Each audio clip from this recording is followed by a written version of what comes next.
لله رب العالمين والصلاة والسلام على سيد المرسلين وعلى آله وصحبه أجمعين أما بعد قال النبي صلى الله عليه وسلم كن في الدنيا كأنك غريب أو عابر سبيل رواه البخاری۔ میرے بھائیو اور دوستو، اللہ رب العالمین نے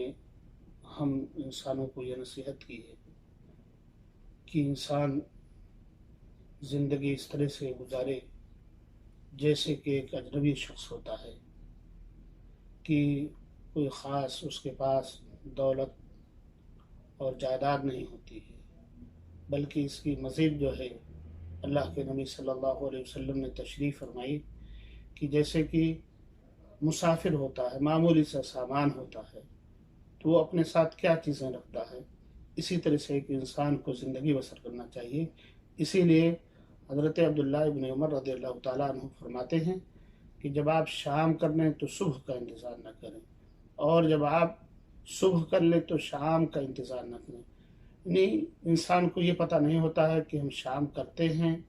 یا صبح کرتے ہیں، اسی لیے جو اللہ رب العالمین آپ کے سامنے مواقع فراہم کرے نیکیاں کرنے کی، یا اسی طرح سے دیگر اور